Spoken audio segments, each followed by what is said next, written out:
Hi there, I'm John, Living Landscapes Coordinator for Essex Wildlife Trust. And I'm Harriet. Today we're going to take a look at wildflower borders or nectar borders, see how great they can be for our insects and how fantastic they can look in our gardens with very little effort.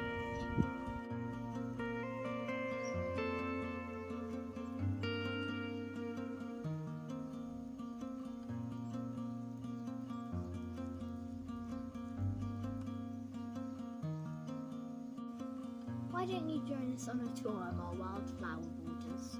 Yes, please do. We'll show you some of the clips we've taken over the summer, some of the plants that we've seen, and just some of the insect life that's been buzzing around.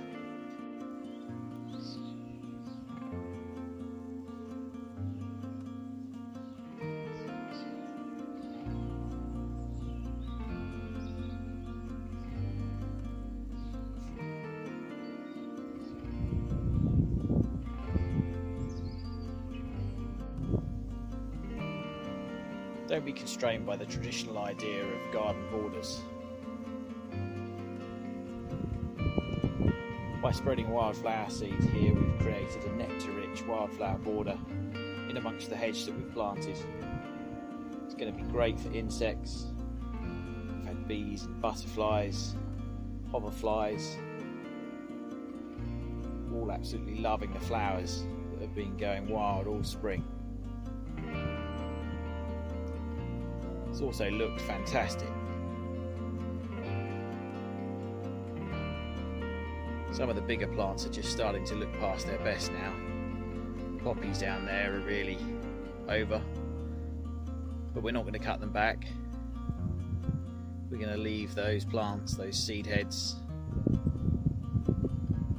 stems of many of these plants will be fantastic habitat for insects to hibernate in over the winter.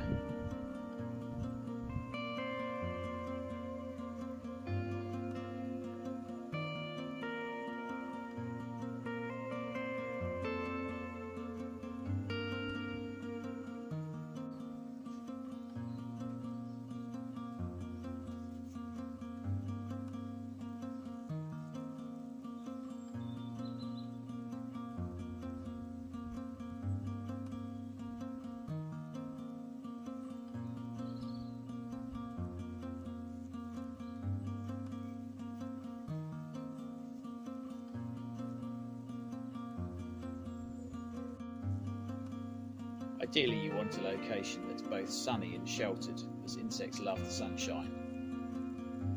Well-drained soils are best, but remember you can also use raised beds or pots depending on the space you have available.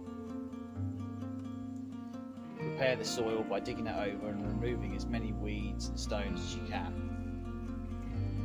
And then spread your wildflower mix lightly, rake over, and then wait and enjoy next spring. Regardless of where you live, having a great source of nectar readily available for pollinators is crucial, as many have to fly large distances looking for sustenance. The more you can provide in your garden or your local area, the more you can really do for insects.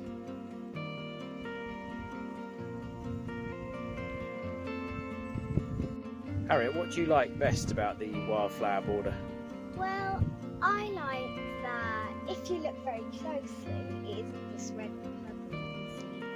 You can see pink, yellow, and white, lots of different colours, and I think they really brighten it. It's never the same, is it? Always evolving. Always lots of insects to see. So out at the front of the house we've gone for a slightly more formal looking border. This has got lavender, verbena and rosemary. Rosemary giving some early flowers. Now the lavender and the verbena just starting to come out.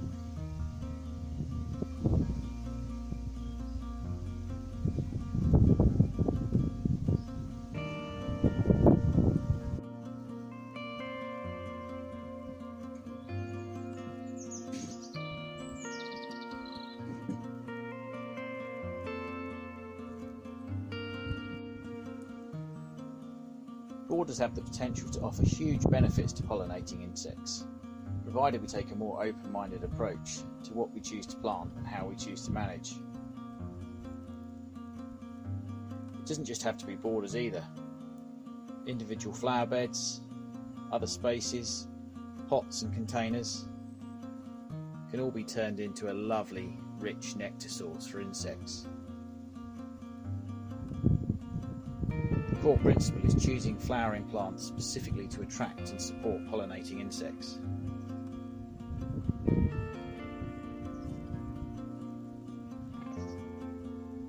There's our hedgehog home nestled in this quiet corner next to the border.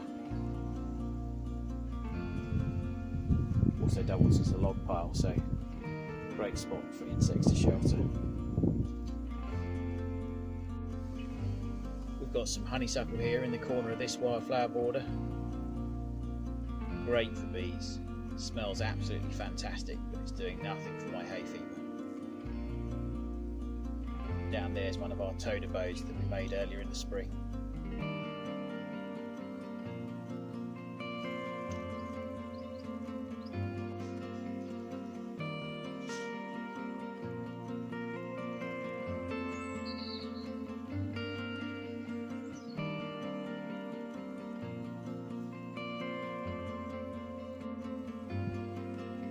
Other than occasional weeding, managing your borders is pretty straightforward. Leave old growth over the winter, then cut it back in early spring in preparation for the growing season. Don't be tempted to cut back in the autumn, as this removes potential cover and food for wildlife. The insects use the old growth to hibernate in, while birds feed on some of the seed heads.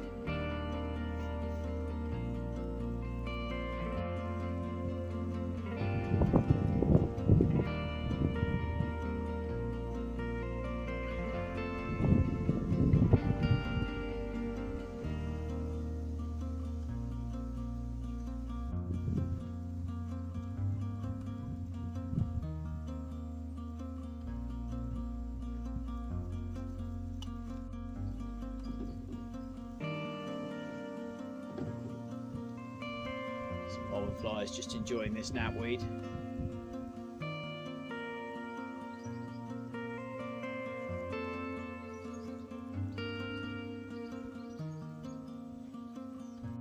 I'm going to show you some of the photos that I've taken of some of my favourite flowers.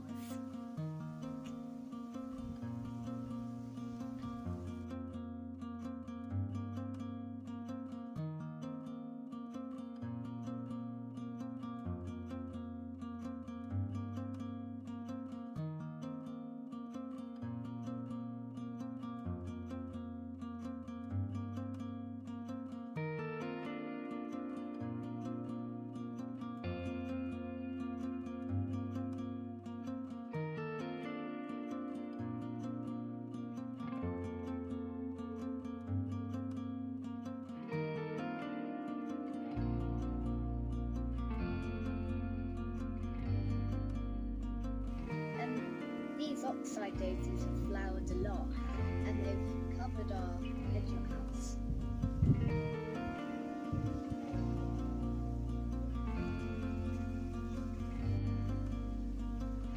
Why not reinvent traditional garden borders by planting a nectar-rich wildflower border that will be great for pollinating insects, including bees and butterflies. They can also look fantastic. We hope you've enjoyed the tour of our wildflower borders. Why not give it a go yourself and see what you can do for insects next spring. Till next time, stay safe And stay wild and get out in your gardens. Bye bye.